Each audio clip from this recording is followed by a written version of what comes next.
Bocah ini baru saja mengangkat tangannya dan menyebabkan tabib itu terangkat ke langit. Ketika tabib akan dipukuli sampai mati oleh bocah itu, sudah waktunya perilaku itu dihentikan. Dia berharap dapat menggunakan cintanya untuk menyentuh putranya. Melihat pengasuh itu terganggu, dia segera mendorongnya ke bawah. Tanpa diduga, Sonny berlari dan memeluk ibunya.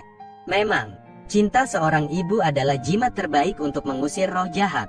Saat tabib itu tersadar, dia senang melihat pemandangan di depan matanya. Namun tiba-tiba dia ditikam dari belakang. Jadi tabib itu dibunuh oleh sang pengasuh. Tapi keinginannya tidak terpenuhi. Dia belum membantu Sonny mengusir roh jahat dari bocah itu. Jadi saya menggunakan sedikit kekuatan terakhir saya untuk memberikan sesuatu. Segera dipahami bahwa ini adalah senjata ajaib yang dapat menghancurkan penyihir. Jadi dia bergegas mengejar pengasuh untuk melawannya. Siapa yang diharapkan dikendalikan oleh penyihir? Saat dicekik oleh penyihir, beruntung dia memiliki trisula penyihir. Dia kemudian menggunakan seluruh kekuatannya untuk menusukkan trisula ke tubuh penyihir. Penyihir itu segera berubah menjadi abu. Penyihir jahat akhirnya kembali ke asalnya. Ia pikir ini adalah akhir dari kejahatan.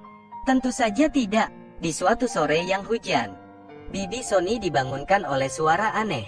Kemudian bibi melihat Sonny dengan penampilan yang aneh. Dia masih mengocok sesuatu di tangannya.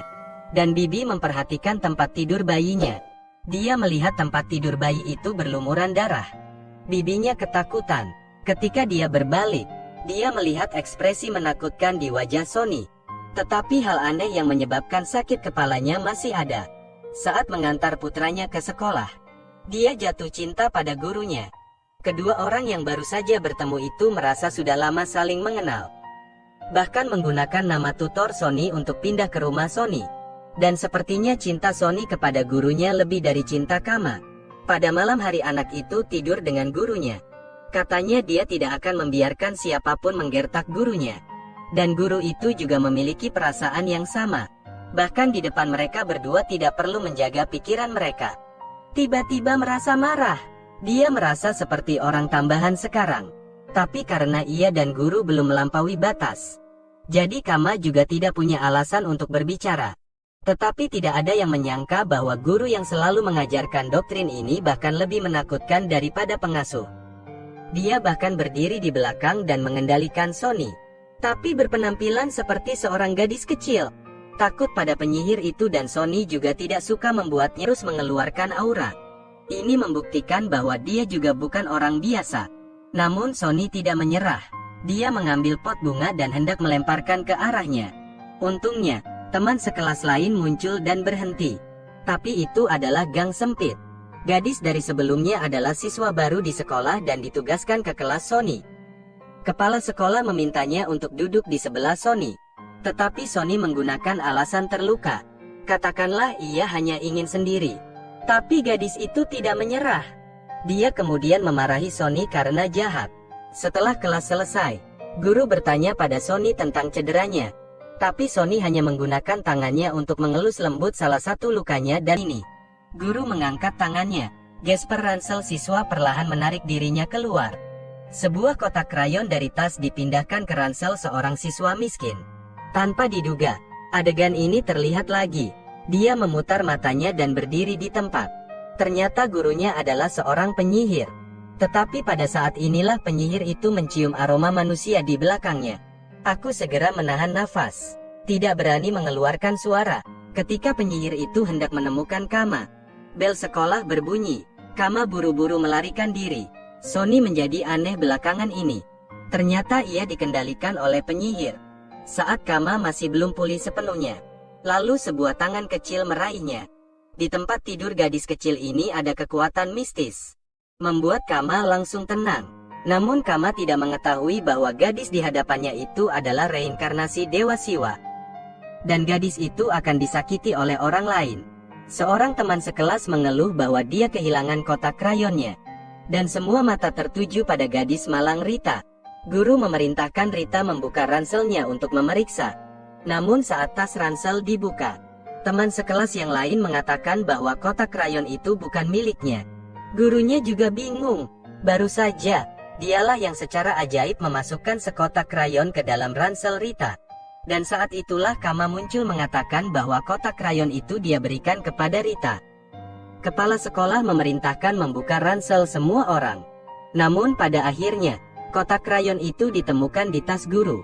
Dia segera mencari kebenarannya. Ia yakin bahwa tindakannya telah terlihat. Guru kemudian meneriaki siswa untuk tidak memainkan lelucon kejam seperti itu lain kali. Ternyata tidak dikeluarkan. Tiba-tiba guru muncul di belakang Kama. Dia meraih tangannya untuk menghapus memori dari sebelumnya. Namun kedatangannya disela, ambil kesempatan untuk melarikan diri. Saat hasil lomba menggambar diumumkan, gadis itu berubah. Rita memenangkan hadiah pertama. Melihat tampang Rita yang angkuh, Sony pun semakin marah. Rita hanyalah orang di rumahnya yang tidak punya apa-apa untuk dibanggakan.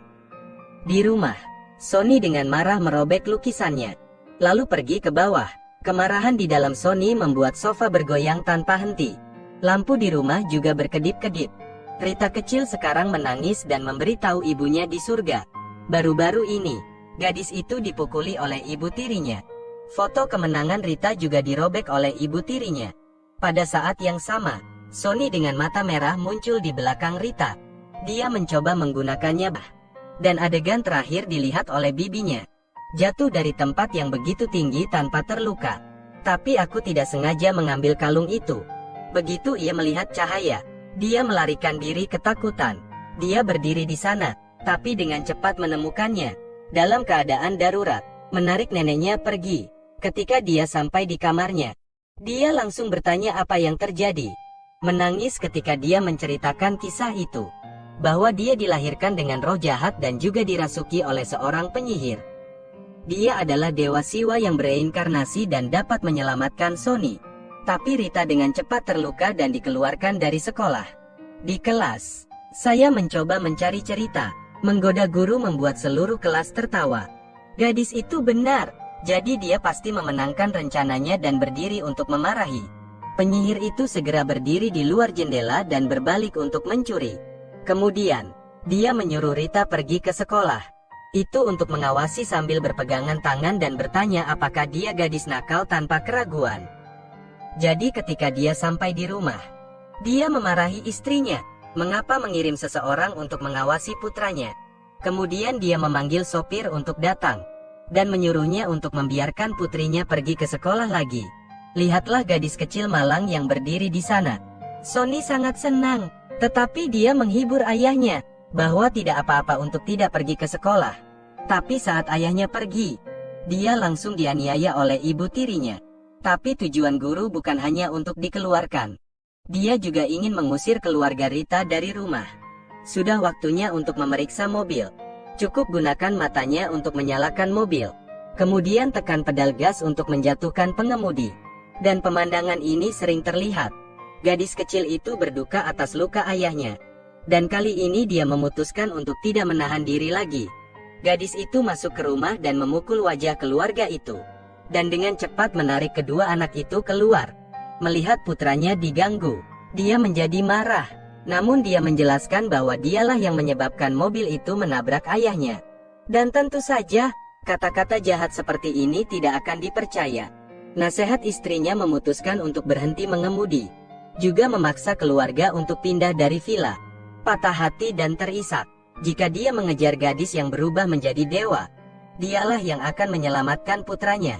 Kehilangan pekerjaan yang tiba-tiba membuat pengemudi yang berduka itu menangis. Kemudian memeluk ayahnya dan menghiburnya bahwa dia masih memilikinya di sisinya. Tapi sekarang penyihir itu mengendalikan Sony. Mengatakan kepadanya bahwa dia hanya perlu menjadi Rita sebagai budaknya selama 24 jam. Melalui penindasan penyihir, kekuatan sihir Sony akan semakin kuat. Untuk membantu ayahnya mendapatkan kembali, Rita harus bersabar. Setuju untuk menjadi budak Sony selama 24 jam. Sony sengaja mengacaukan ruangan, dan memaksa Rita untuk membersihkannya dalam waktu 5 tahun. Segera mulai bekerja, tapi setelah dia selesai membersihkan, dia bilang dia sudah lewat 5 detik. Dan memberi perintah seperti ayam jago. Dan baru-baru ini adegan ini tertangkap. Dia segera pergi untuk berbicara dengan keluarganya, sehingga mereka dapat memikirkan solusi bersama. ketika saya hendak menuangkan segelas jus jeruk. Tetapi ketika saya masuk, saya melihat pemandangan memberikan segelas air. Ini jelas tindakan anak yang baik. Jadi dia melihatnya dengan tatapan kecewa dan pergi. Tetapi ketika semua orang pergi, Sonny menuangkan segelas air ke lantai dan membuat Rita menyekanya. Penyihir itu memegang boneka itu. Dia bisa merasakan dirinya semakin lemah. Dan segera memberitahunya bahwa kekuatannya ada di kalung di depan dadanya. Mintalah untuk memikirkan cara untuk mendapatkan tali. Jika tidak, sihir tidak akan pernah menang melawan keadilan. Segera mengancam untuk mengatakan bahwa selama dia melepas kalung itu, dia akan mengembalikan posisi ayahnya. Segera mengancam untuk mengatakan bahwa selama dia melepas kalung itu, dia akan mengembalikan posisi ayahnya. Tetapi ketika dia mendengar itu, dia pergi. Namun tak lama kemudian dia dihentikan oleh ibu tirinya. Dia akan melepas kalung saat dia duduk di depan dewa berdoa. Berdoa kepada para dewa untuk memberinya kekuatan untuk menjadi sangat kuat. Dan pada saat inilah tiba-tiba menemukan ancaman itu. Berjalan ke taman dan menamparnya. Penyihir di sebelahnya ketakutan. Kemudian dia meminta maaf kepada istrinya. Dan memutuskan untuk tidak memecat pengemudi lagi. Namun tak lama kemudian penyihir itu menyuap ibu tirinya untuk memintanya mencuri kalung itu sampai ibu tiri mendapatkannya.